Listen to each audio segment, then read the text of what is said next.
Takaw nilang kumain.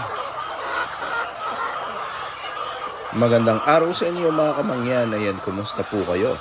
At ngayon ay nandito tayo sa ating farm. Dadating lang po natin galing sa United Kingdom at binisita natin itong ating mga manok. Tayo po ay first time natin makita itong mga manok na ito. At nasa United Kingdom tayo ng mga binili natin ang lahat ng mga manok na ito. So ngayon ay bibisitahin natin at i-check natin kung ano baga ang kanilang mga kondisyon. At syempre, mamumuhay tayo ng isang araw na nagpo-farm. Ayan, samahan niyo ako at magkwentuhan tayo.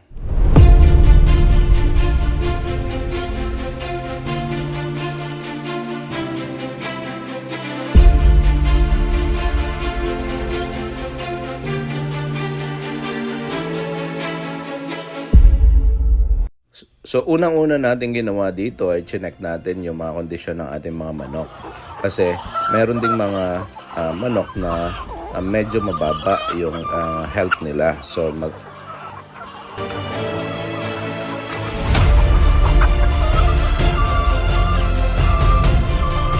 sa lahat ng mga nagtatanong kung ano yung ginagamit natin, Tapo na camera. Tapo C200 ang ginagamit natin dito sa poultry. So yan. Yung mga nakikita nyo ng mga video sa YouTube, ito yun. Magdadagdag tayo ng 2 camera. Pero bagong lahat, ayan, in-install muna natin itong ating bagong Tapo camera. Ayan, so ito yung na ginagamit natin palagi pagka tayo ay nagre-record ng ating mga videos. No? At the same time, ito yung ating ginagamit sa pag-monitor ng health ng ating mga manok at sa lahat ng mga activities sa ating farm. So yan ang ginawa natin ay nag-unboxing tayo. Ito yung isa. Kumpleto naman yung mga gamit. Ayan. So itong Tapo na ito ay nabili na natin ng matagal na pero hindi na-install dahil hindi masyado kabisado ng tao natin kung paano i-install. So, ayan, in-install natin. Pagkatapos i-install ay gumagana na. O ayan mga kamangyan, ayan gumagana na yung ating camera at tayo dito ay nagpapakain na ng ating mga manok, oras ng pakain. Ayan, so ang pinapakain nga po pala natin sa ating mga manok ay ang Emmanuel Feeds. Ayan, dahil po dito sa aming lugar, ito pong supply ng feeds na to ay medyo mura kumpara doon sa mga nasa market. Ayan, so yung mga branded masyadong mahal. Ayan, kaya ang ginagamit natin yung Emmanuel. Dito nga mga kamangyan ay hinahalo natin yung mga tirang pagkain ng ating mga manok.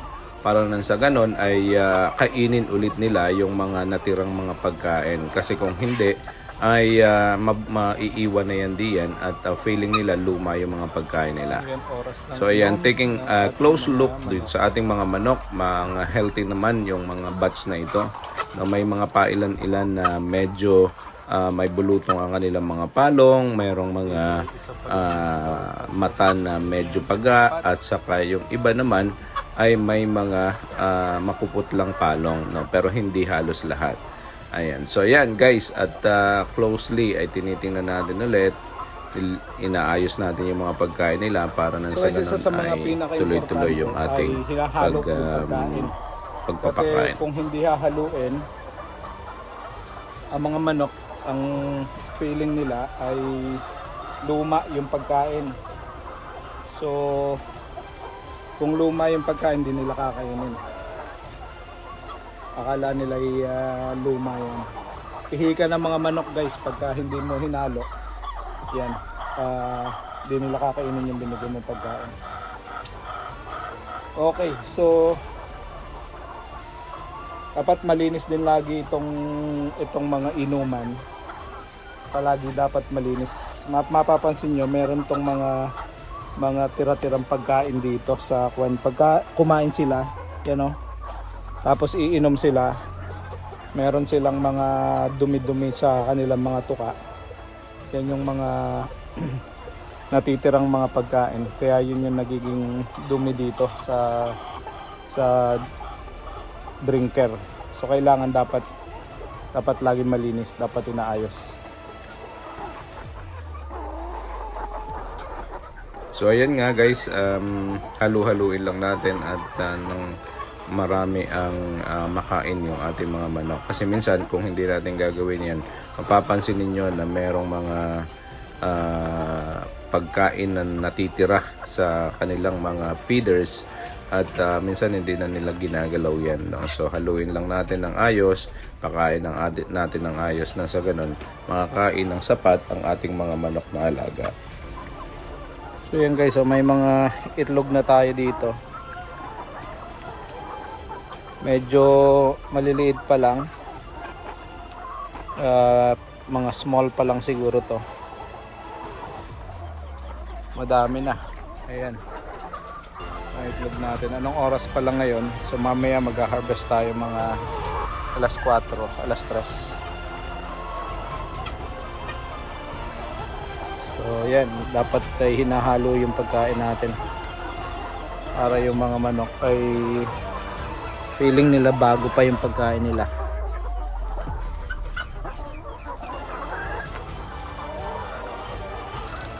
Tapos pagka may mga matitigas na, kasi minsan umiinom sila tapos pumapatak din ng tubig dito, tanggalin nyo yung matitigas kasi pagka basang ganon at nagstay na matagal, nabubulok yung mga feeds na ganito.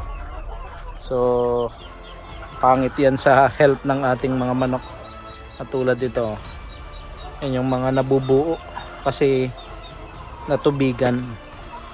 Yan, tulad nito, tanggalin ninyo yan para hindi mabulok, walang kaining bulok yung ating mga manok.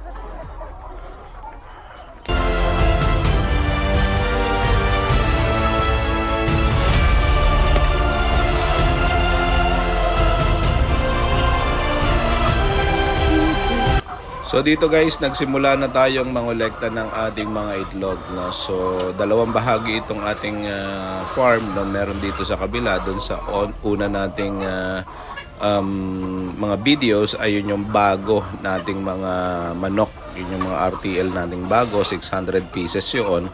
At din sa luma na naunang batch ay 500 pieces. Yan. So etong mga to ay almost 90 to 92% na, 95%.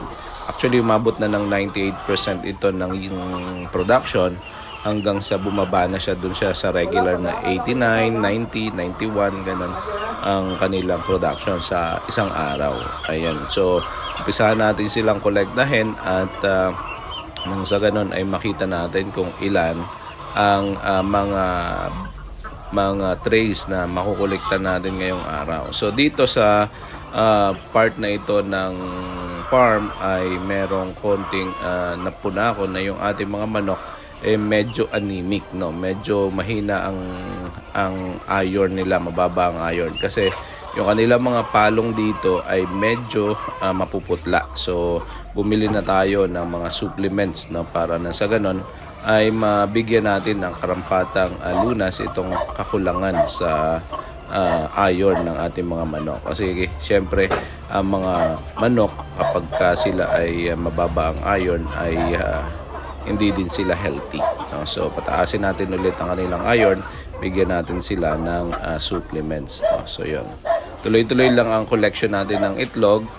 Ayan, first time natin na mangolekta dito sa farm, no? Dahil sabi ko nga sa inyo, ang ating pag-aalaga ng manok ay remotely, no? Tayo ay isang OFW, kasama natin sa nagtayo tayo ng business na to ay nasa abroad tayo at ngayon lang natin na-experience na mag-alaga ng mangolekta, mag-alaga ng manok, bumisita sa ating farm. Ayan. So mahalaga sa mga kapwa natin OFW na meron din ganito, no? So kayo ay nagtatrabaho, tayo nagtatrabaho sa abroad at tayo ay nagpapakahirap.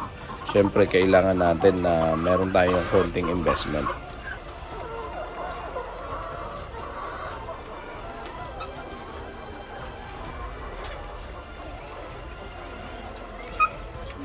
So dito naman guys sa kabila, dito sa bagong batch, no, dito sa 600, nagkolekta na rin tayo ng mga itlog. At mapapansin niyo marami na tayong stock ng mga itlog dito. So all in all, itong batch na ito na 600 ay nasa around 58% pa lang ang yield, no. So 58%, ito ang edad nito ay 24 weeks na, no. So hindi namin pinipersa ng pangingitlog ang mga manok na to kasi dun sa unang batch medyo napersa namin sila, no. So inagahan namin yung pagbibigay ng mga egg boosters, tapos maaga kami nagpailaw, kaya nagka-problema kami sa mortality, no. Doon sa unang batch ay meron na kaming 20 na mortality, no. So dahil yun ay pinersa namin ng mga itlog. So raranasan nyo din yan pagka kayo ay bagong nag-aalaga kasi excited kayo, gusto nyo may itlog agad. Ngayon kung inyong pupersahin ay magkakaproblema. So ayan guys, maraming salamat sa mga pagsama ninyo sa akin dito sa ating mga video. Lalong-lalo na ngayong araw na ito na first day natin na bumisita sa farm. Dahil itong ating farm ay hindi pa natin nabisita since nung simulan natin ng pagmamanukan. Ayan, so far naman magaganda yung result, no? At mga healthy naman ang karamihan sa ating mga manok, apart from dun sa medyo may mga iron deficiency yung ilan sa ating mga manok na nangingitlog, no? So yan ang ating i-address as soon as possible. Tapos dadagdagan din natin ng konti yung kanilang calcium supplements dahil medyo meron tayong mga crack na eggs, no? At para maiwasan yan ay titingnan natin kung pag nag-increase tayo ng calcium, yung mga manok natin ay makakakuha ng enough na calcium para mag-produce ng mga itlog na medyo matitibay ang mga shells, no. So at the moment naman maraming mas makakapal ang mga shells at almost all, pero meron tayong mga nababasag din, pero sayang kasi kung nababasagan tayo dahil bawat isang itlog na nababasag is reject na. So pag na-reject, syempre sayang din sa ating kikitain. Okay?